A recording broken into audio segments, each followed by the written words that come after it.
But if you've been feeling the pressure to niche, if you've been feeling like, okay, I want to go to market across many different verticals, I just don't really know how do we actually do that?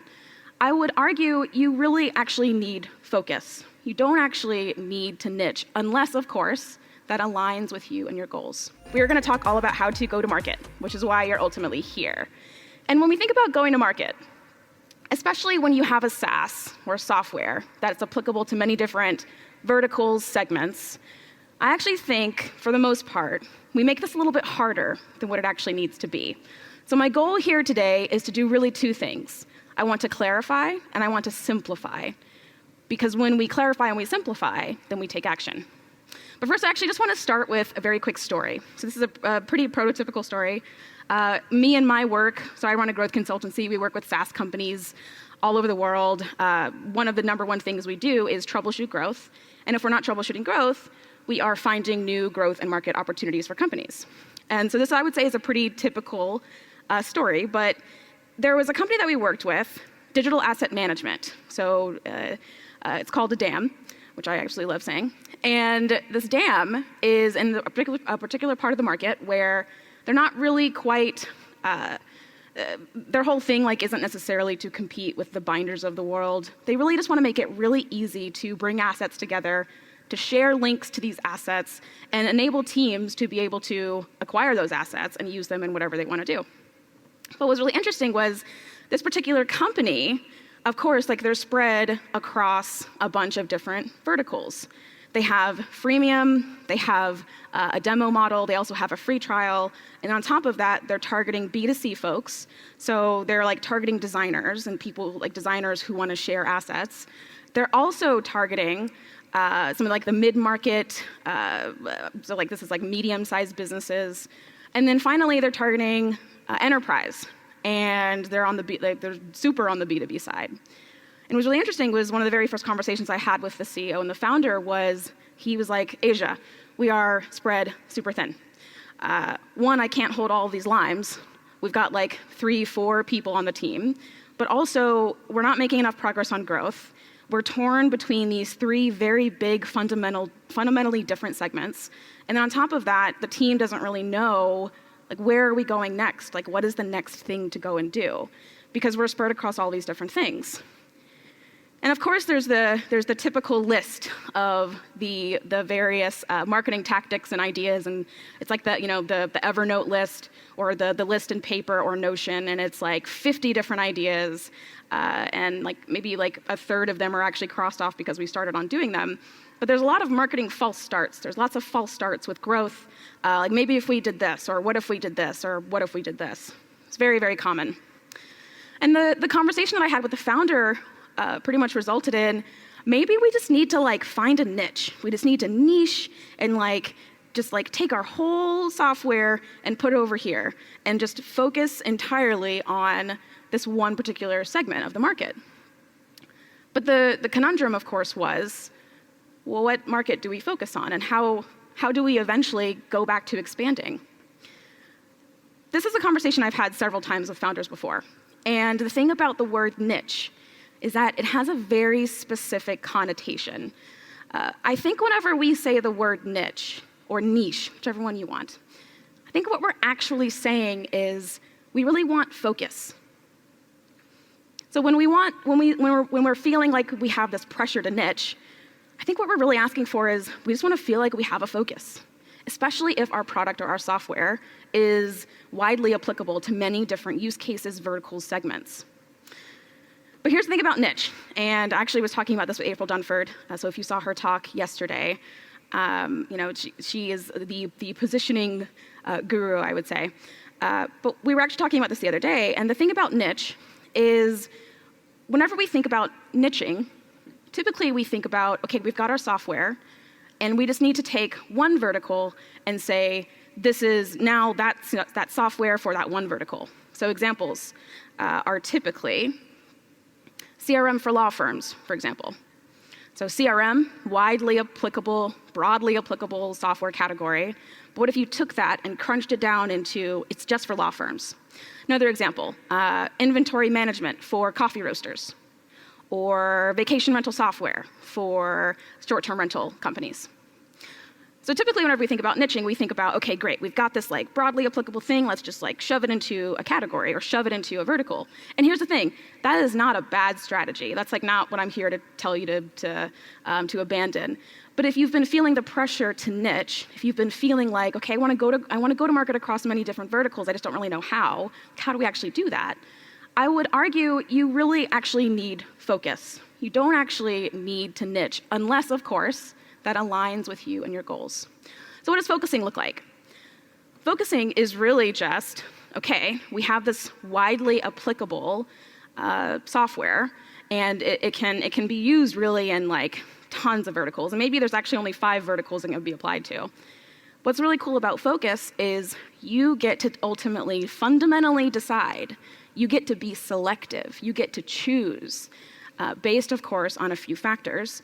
But focusing basically says, okay, what if we've got this Dunning platform, and there's really just key parts of the market that we're going to be focused on, and it's going to be direct-to-consumer, it's going to be B2B, and likely subscription-based companies within those categories. SaaS, of course, applies to this. But these are our market segments. These are the places that we want to go and play. Another example would be like digital signage, but we're going to focus specifically on manufacturing companies and retail companies that are enterprise. And yes, like you could technically use digital signage in pretty much any kind of company. It's widely applicable to many different verticals. But here's the thing about focus. We get to choose. We get to fundamentally say, you know what, we're not necessarily going to double down on this one thing forever. However, we do have these particular market segments that we would like to spend time in.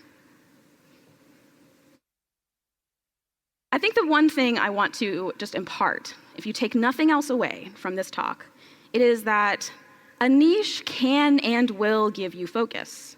Focus is really a broader concept. Having a niche, that's absolutely going to give you focus. If you're a CRM for law firms, you're probably going to focus on law firms. If a marketing agency comes along and is like, hey, I think your CRM is really cool, it'd be really cool if like we could use your CRM, you're probably going to be like, yeah, like that's awesome, but we're really designed for law firms. If you would like to use it, great, but you're probably not going to get the value that you would need because, hey, we're kind of focused on law firms. So a niche will certainly give you focus. It kind of gives you a place to play. And I think that that's still a very, an extremely valid strategy. However, if you're kind of feeling like, okay, but I don't really want a niche, so how do I focus? There's a couple of ways to think about it. Again, a niche can certainly give you focus, but you can focus without necessarily niching. And this is, I think, the one thing I want you all to take away from today.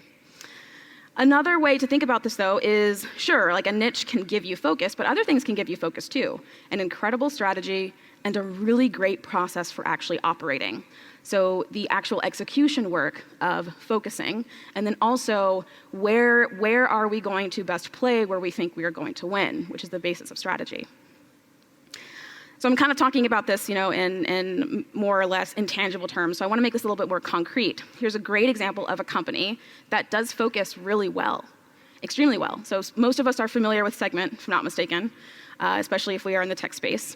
But one thing that's really interesting about Segment is they definitely didn't start out the gate targeting all these different verticals, et cetera. They really started focusing on just one part of the market, and it was engineering and tech, people who managed and cared about data. And they also primarily looked mid-market to enterprise, and that's where they started. But what's kind of cool, though, is they're a customer data platform. They are targeting retail. Actually, there's like a big list that they have here, but they have retail, marketplaces, media, B2B, all kinds of different segments and verticals. They also support both startup and enterprise. But they didn't start this way. Again, they started focusing primarily on the engineering community, and also even more specifically, at first, if I'm not mistaken, I believe it was startups, and then later they went upmarket. And then as they grew, they added these verticals over time. It wasn't like they came out the gate and they were like, hey, let's do the thing. So that's a big company. What about a smaller company? So this is actually a company that I had the pleasure of working with. They are an influencer marketing reporting platform. So if you run influencer marketing campaigns and you have challenges reporting on the success of those campaigns, you can use InfluenceKit. But Influence Kit has really 3 specific targets that they're looking at any given time. And actually, a lot of the work that we did was helping them stand up one particular part of that market, one particular vertical, and helping them ultimately achieve focus. They are working with brands, they also work with agencies, and then they also work with the influencers themselves. But our core work was really saying, okay, you're already kind of in a niche, technically, but really the ultimate goal is to, okay, but where do we focus? Where do we put all of our energy? And how do we ultimately expand into different verticals over time? In terms of the brands that they target, so strategically speaking, brands are the very first thing, of course. It's the ultimate revenue driver. And from there, it really became all about, okay, what are the different verticals and industries that this ultimately applies to? And we ended up with a very short list, and then we really picked one, and we moved from there. Focusing your go-to-market is actually really simple. So I said one of the things I want to do today is to simplify, because this process actually doesn't have to be super hard. But I feel like we kind of make it hard because we get a little scared. But really, we just need a couple of things in order to focus. We ultimately need to understand the overall global jobs to be done of our customer base.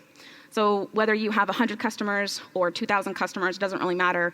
There's likely one particular job, possibly 2 jobs, that your customer is ultimately hiring your solution for and firing an old solution for. That solution could be an actual software, could also just be behavior. But what is the overall reason why they're hiring, regardless of what segment they are part of? Doesn't matter if they are in retail, healthcare, doesn't matter if you're B2B, B2C, doesn't, what is the ultimate job that they are hiring this product for despite their customer segment? That's the key. Second, we ultimately need to come away with clearly defined customer segments.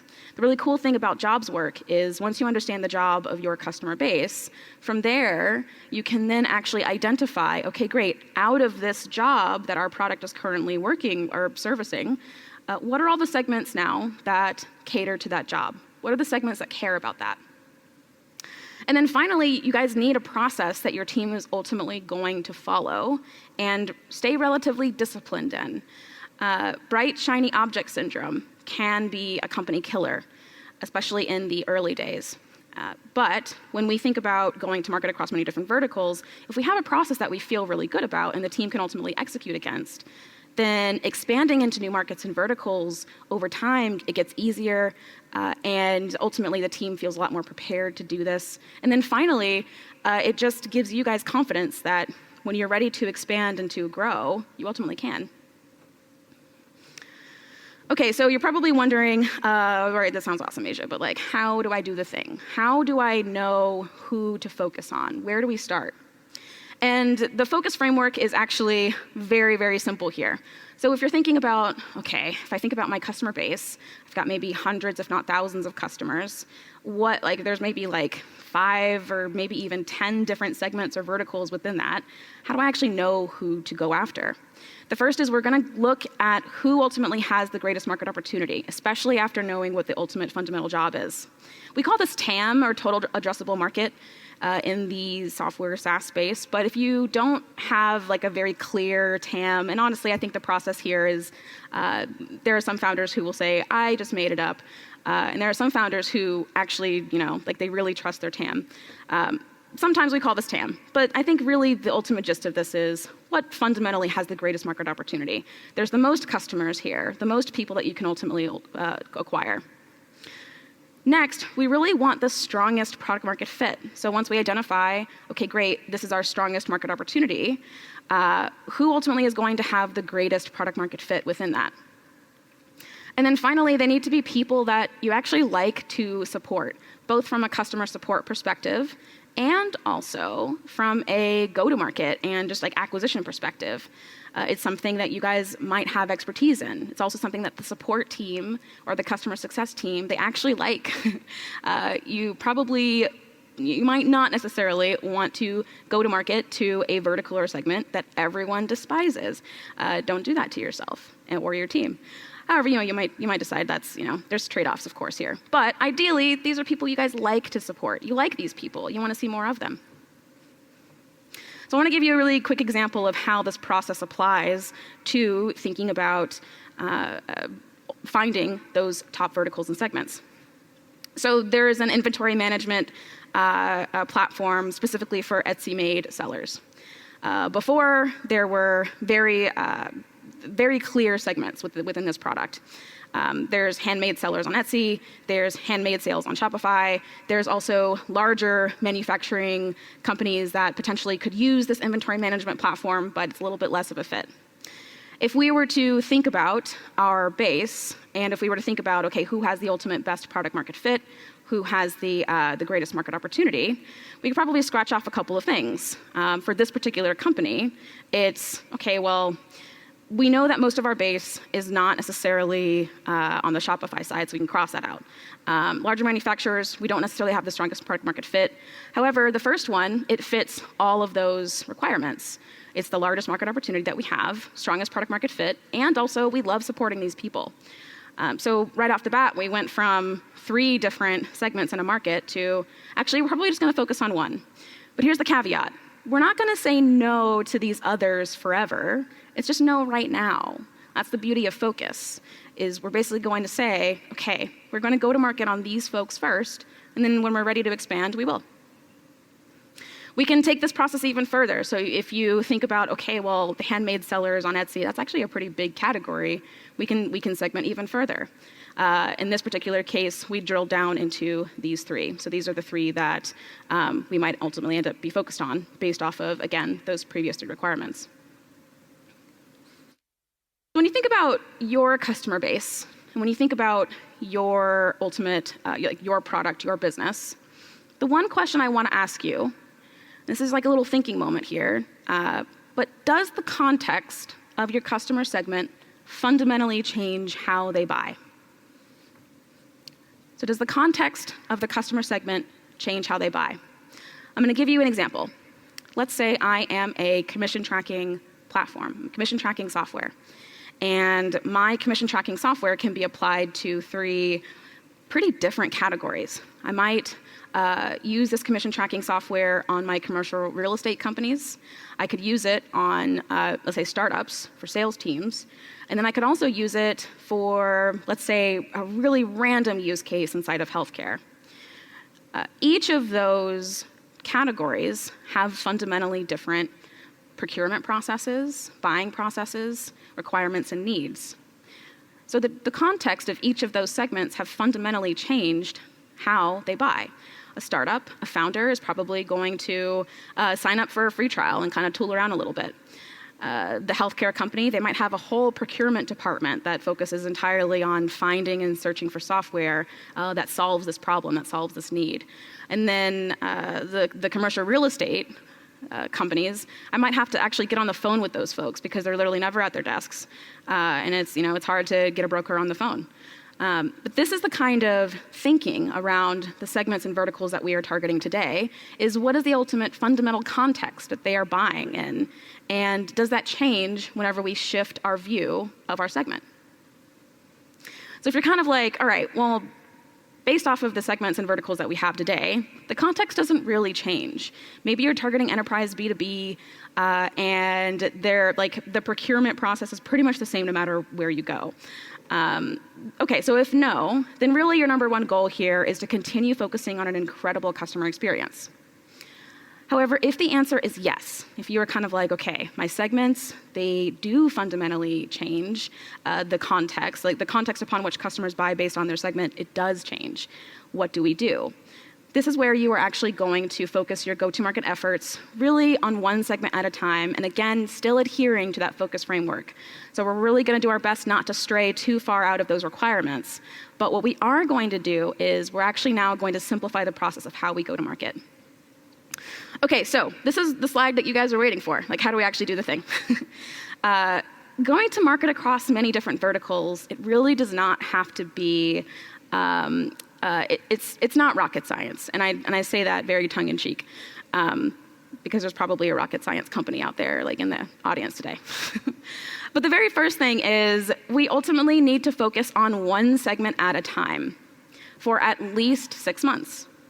And I say 6 months because a lot of us have the false starts. We run a campaign for 2 weeks, or we try sending emails to someone for like a week or so, and then it doesn't work, or we don't know what like the right message is, and then we kind of give up and we move on. But what we find, especially in our work, especially in marketing and going to market, is the audience always moves a lot slower than the marketing. Never fails. So it takes about 6 months. And I would say there are some of you out there who will apply this approach, and you'll probably see results very, very fast. But just be thinking at least 6 months living within a particular segment or vertical.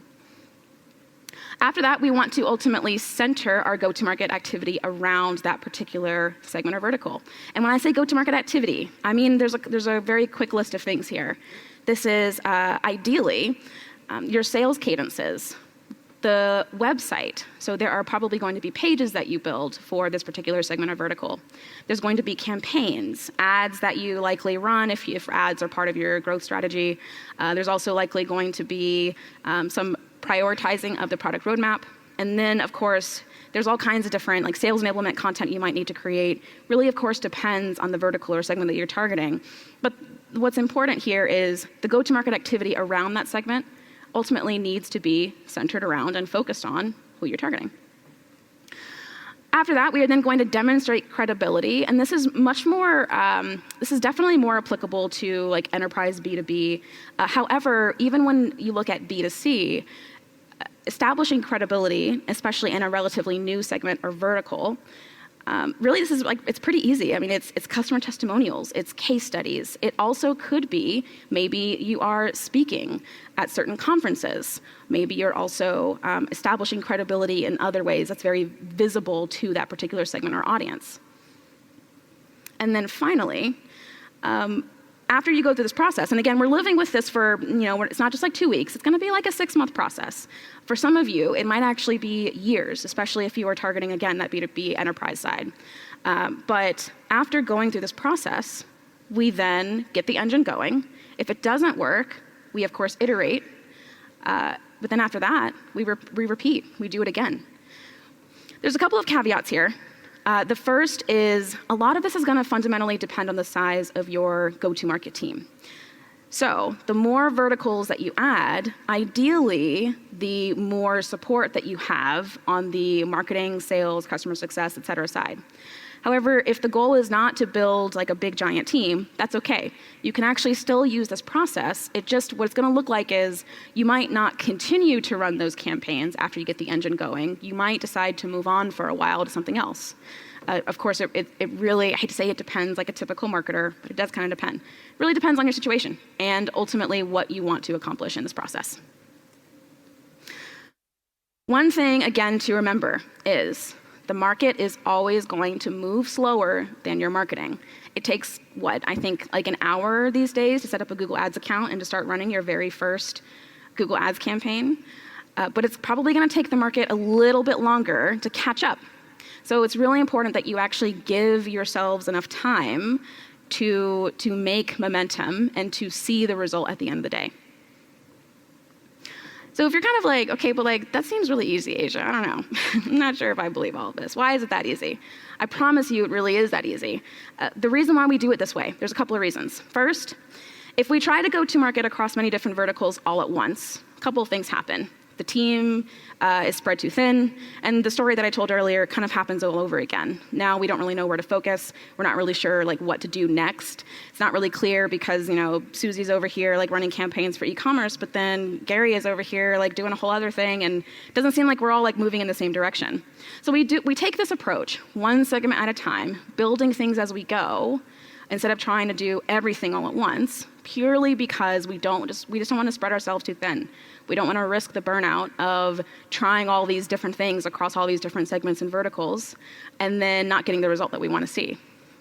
The second reason why we do this is because one thing that you're going to find is as you go to market across many different verticals and across many different segments over time, you're going to notice that your customer base is going to not only expand, but also change.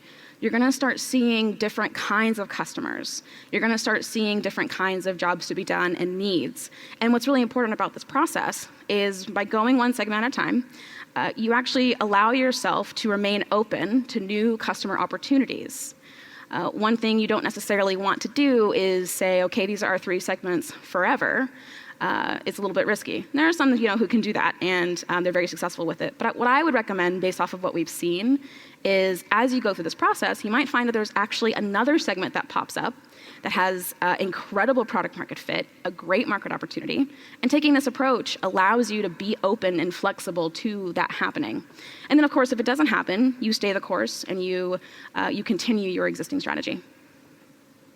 And then finally, the other reason why we approach it this way is we want to make sure that we're building a go-to-market team that can ultimately stay flexible and also is the right team, especially if we're not sure if certain segments are going to pan out. So this is the other reason why we take this approach.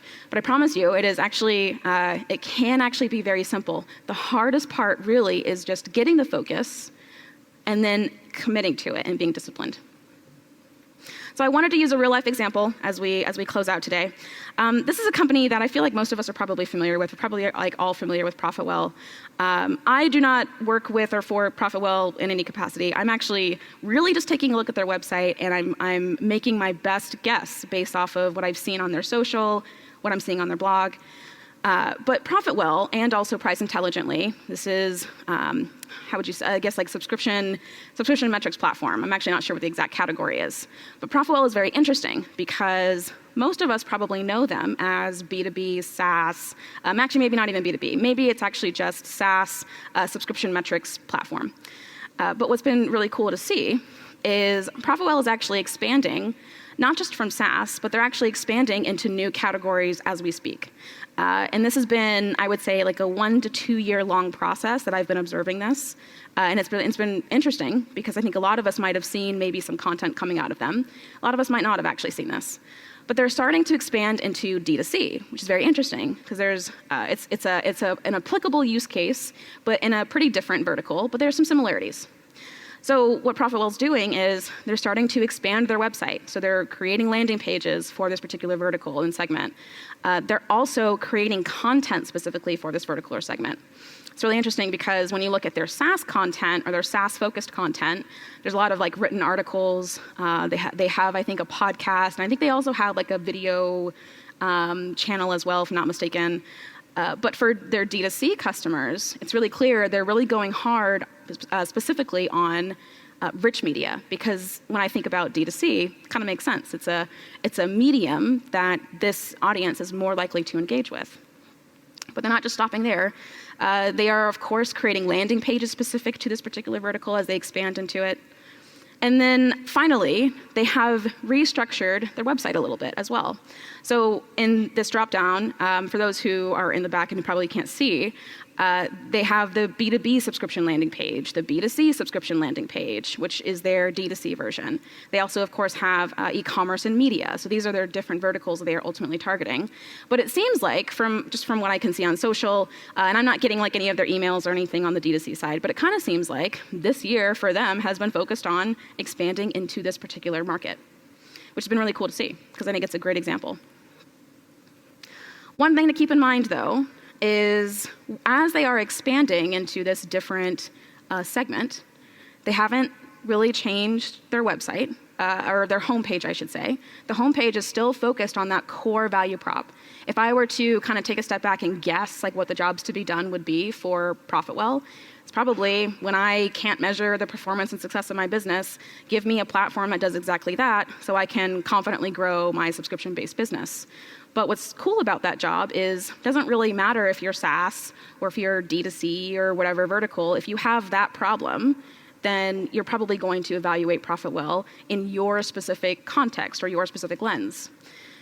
So they didn't like overhaul the homepage and like say, okay, we're gonna double down on D2C like on the homepage. They really just created other assets to make sure that customers had those things available to them to make the best decision.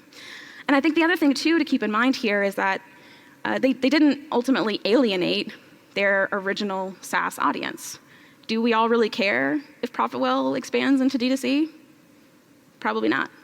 Your customers probably also don't care if you expand into another vertical. And if you have really strong positioning and messaging on your homepage, you're probably going to attract the various verticals and segments that you want anyway, which is the magic of not only great marketing, but thinking about expansion from a go-to-market perspective. All right, so real quick recap. on going to market across many different verticals. We're going to identify those top 1 to 3 segments. We're going to go to market one segment at a time. And then we're going to iterate and we're going to expand. If we like these new segments and verticals, if we are successful with them, then it's either we continue to focus and grow them or we move on, either one. No wrong answer here. Ultimately, really depends, again, on your product, your goals, and what you want to do. All right, that is everything for me. This slide did not load the way it was intended to load, but I'm going to prayer emoji anyway. And thank you so much for your time.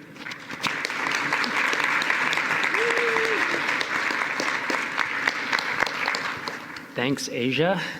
That was awesome. Do we have some questions?